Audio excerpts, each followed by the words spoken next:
श्री श्री गुरु गौरांग जातः।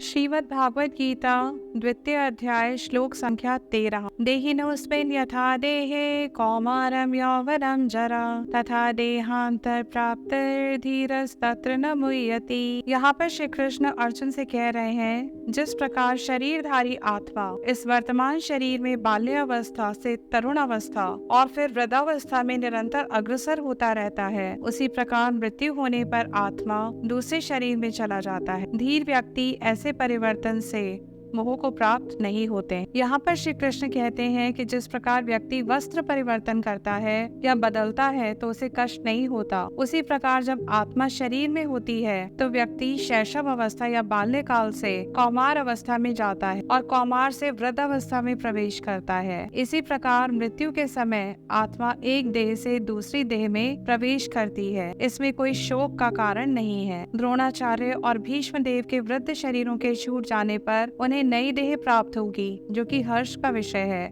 दुख का नहीं। यहाँ पर महाराज ययाति का प्रसंग भागवत से देखा जाता है। महाराज ययाति अपने ससुर शुक्राचार्य के अभिशाप से युवा काल में ही वृद्ध हो गए थे। उन्होंने बड़े दुखी होकर शुक्राचार्य के चरणों में कातर होकर क्षमा मांगी। शुक्राचार्य ने अपनी बेटी को खुश करने के लिए ययाति को वरदान दिया कि अपने युवा पुत्रों में से किसी एक से अपनी वृद्धावस्था का आदान प्रदान कर सकते हैं। बड़े पुत्र यदु ने अपनी युवावस्था देकर पिताजी की वृद्धावस्था को लेना अस्वीकार कर दिया, क्योंकि वे भगवत भजन करना चाहते थे। किंतु उनके पुत्र पुरु ने अपनी युवावस्था देकर अपने पिता की वृद्ध अवस्था को ग्रहण किया। इस प्रकार ययाति पुनः युवा होकर अपनी रानियों के साथ और पुत्र पौत्रों के साथ भोग करने लगे, परंतु कुछ दिन बाद ही इन सुखों को इम्पर्मानेंट या टेम्परेरी समझकर और दुखकर समझकर अपने पुत्र को उन्होंने युवावस्था लौटा दी और वन में भगवत भजन करने के लिए चले गए। इसलिए